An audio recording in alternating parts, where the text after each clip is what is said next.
Behind a secret Chinese biolab in California, a global web of connections. Now we haven't really heard much from the mainstream media about that Chinese biolab in California.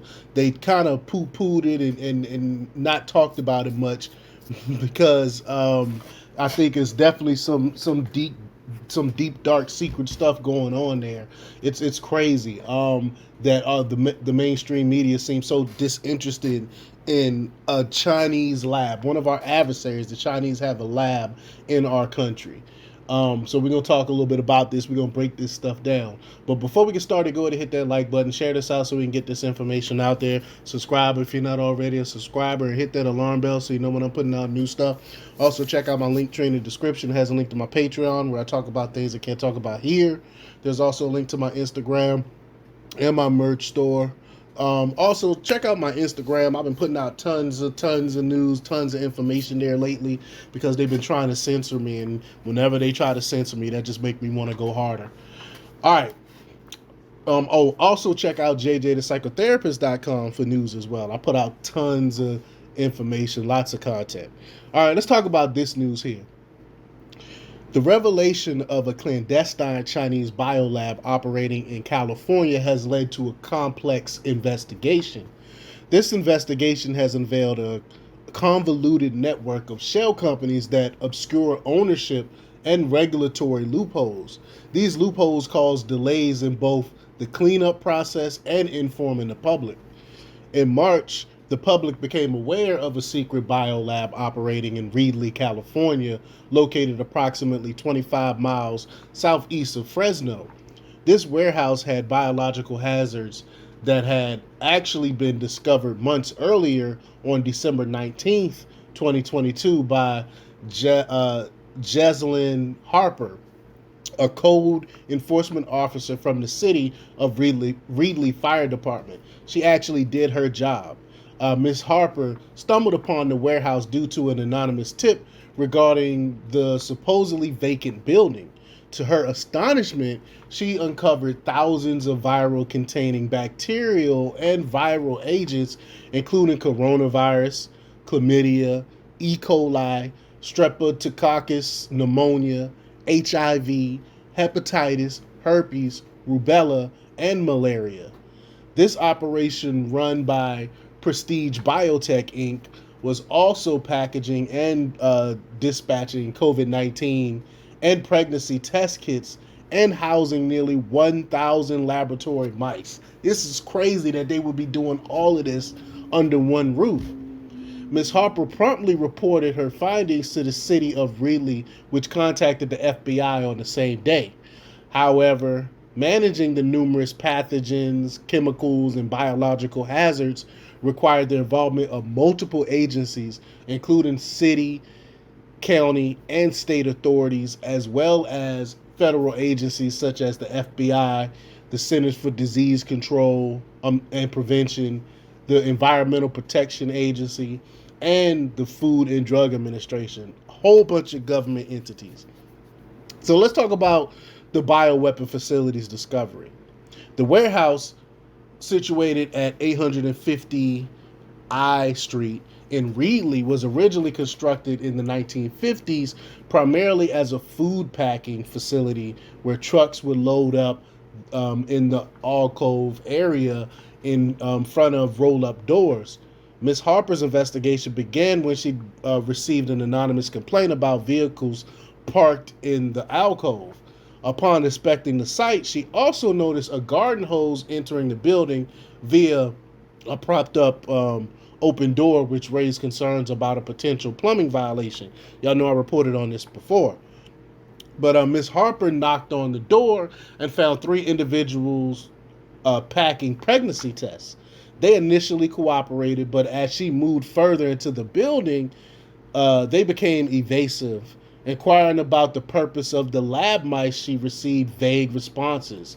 Her suspicions grew when she saw labels on the refrigerators such as blood and HIV.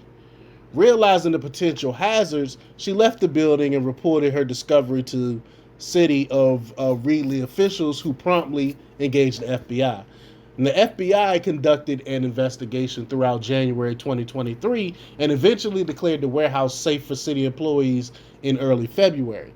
However, when Reedley city officials returned to the warehouse on March 3rd with an inspection warrant, they found that no items had been removed from the lab, though additional items had been stored there since December. So weird, right? So let's determine the responsibility. For Miss Harper, the process had only just begun. She collaborated with state and county authorities to determine which organizations needed to be involved. The task involved dissecting the lab's components to assign authority appropriately. Various experts in medical waste and environmental health were brought in to address items like refrigerators, medical waste, human waste, blood, and used pregnancy tests. The EPA and FDA also played roles in retaining some of the documentation and paperwork discovered in the lab.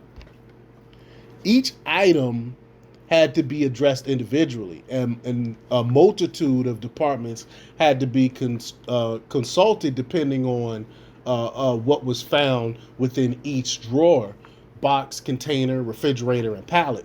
Meanwhile, Ms. Harper had been caring for the lab mice while trying to ascertain regulatory authority. It was on March 16th that they discovered no clear U.S. government authority over lab mice. To address this, Ms. Harper used the California Health and Safety Code to obtain a warrant and a veterinarian recommended humane euthanasia. This took place after obtaining the necessary permit on April 12th.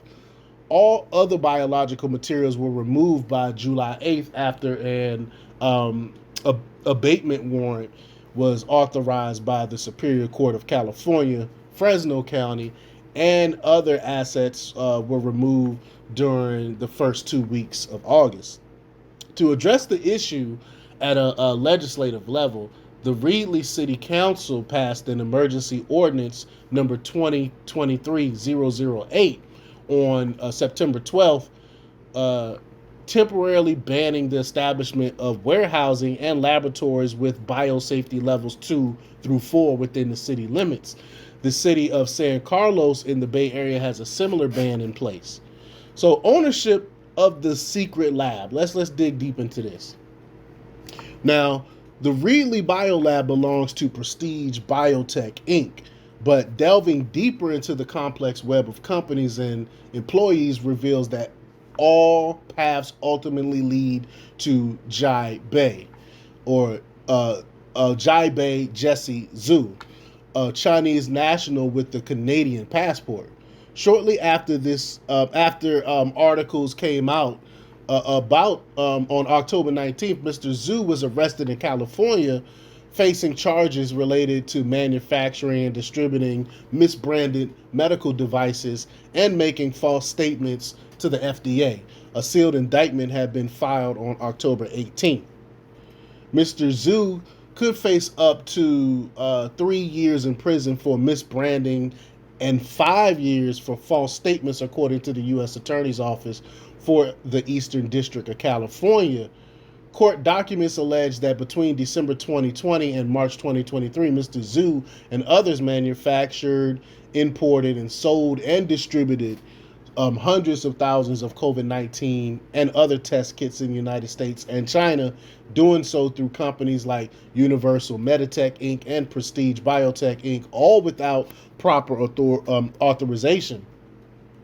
As part of this scheme, Mr. Zhu changed his name, his company's names, and their locations. City of Reedley staff were informed by Prestige Biotech President Yao Zequin that his company had taken over the warehouse, including its biological materials, samples, and lab mice from Universal Meditech Inc. after the latter declared bankruptcy. Public records indicated that Prestige Biotech was initially registered in Nevada to Wang Xiaoling, also known as Lynn Warner, on April 3rd, 2019, before being taken over by current company president Mr. Yao, based in China, on May 28th, 2021. Now, you know you up to some shenanigans with all these people associated with this end up changing their names. Universal Meditech was established in Tulare, California on November 25th, 2015, with Mr. Zhu as CEO. The company obtained a California business license on March 20, 2019. After the pandemic began on March 2020, Universal Meditech transitioned from a cattle reproduction related business to producing pregnancy test kits and COVID 19 test kits. In August 2020, a fire occurred at the company's Fresno location, and an environmental health inspector's visit revealed a lack of hazardous materials plan for storing ethanol in the warehouse. Now, recent documents filed with the California Secretary of State no longer list Mr. Zhu as CEO of Universal Meditech. Instead, they name Wang Xiao as CEO, Chief Financial Officer, and Secretary, with an address in South Central Fresno. Another figure connected to Universal Meditech and several similar companies is Wang Xiaoyang, also known as Wang Yang. She's listed as president of Universal Meditech in an online business directory. Wang is also a principal in another California-based company, Superior Meditech Investments LLC, and um, an officer or managing member for three other related companies based in Nevada: PBI Diagnostic Laboratory LLC, MetaSource LLC, and David Destiny Discovery LLC. She's also listed as executive director and general manager for a company in Qingdao, China called AD Biopharmaceutical Industry.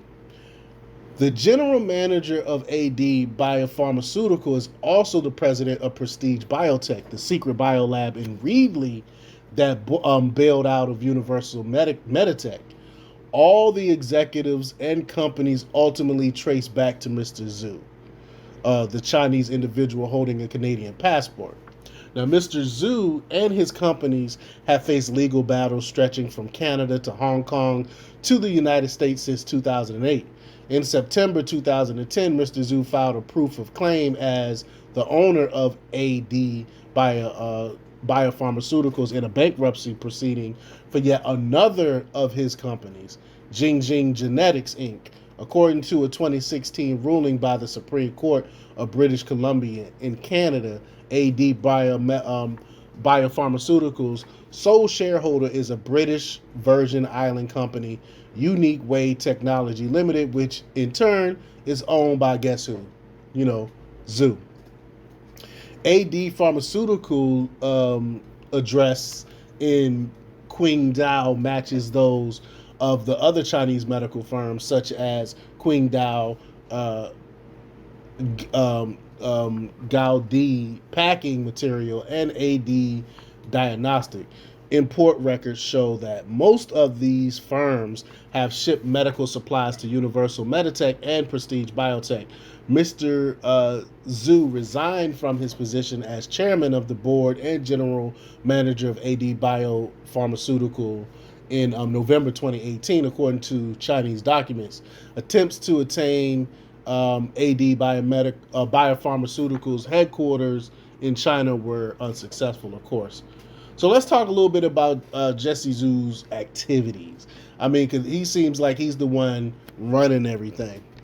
Born in China in 1961, Mr. Zhu holds a Bachelor of Science degree from Beijing University's Medical Department in 1984 and a Master's degree from the Peking Union Medical College Hospital in 1988.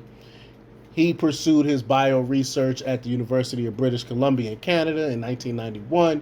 Mr. Zhu established IND Dairy Tech Limited in Vancouver and became its chairman of the board. In the late 1990s, he transported a dozen Holstein cattle from Quebec to Beijing to boost milk production in China, which was in high demand at the time.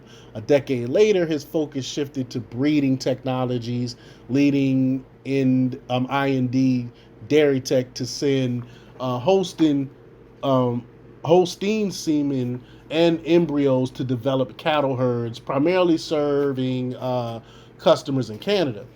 IND Dairy Tech was listed on the Toronto Stock Exchange in 2008 and delisted in 2011, and then acquired by IND Life Tech, another of Mr. Zhu's companies. I mean, these companies is hard to keep up with, but the Chinese characters for AD can be found in the upper left corner of IND LifeTech's logo. After the acquisition, IND LifeTech changed its name to Xing Genetics, which remained based in Canada and under Mr. Zhu's control. In 2008, Xing Genetics was sued by XYLLC, a Colorado based company, for allegedly conspiracy, deceit, breach of confidence, breach of contract, and inducing a breach of contract. The lawsuit was related to Xing Genetics' purported theft of XY's technology for producing bovine sex semen without adhering to the strict licensing requirements. The case was decided in 2012, with the judge ruling against Xing Genetics for violating intellectual property agreements. Now, why am I covering all of this? Why am I talking about all of this? Well, I'm talking about all of this because it's no way that California did not know about this shiesty stuff that's going on, especially Newsom. I think Newsom probably got bought. He's bought and paid for by the Chinese to look the other way with stuff that's going on like that in California. There's probably more labs just like this around other states, and our government is aware of it and allowing this to happen. But let me know what you think. Leave your comments down below. Like, share, and subscribe, and check out jjthepsychotherapist.com for the latest in news. Until next time, peace.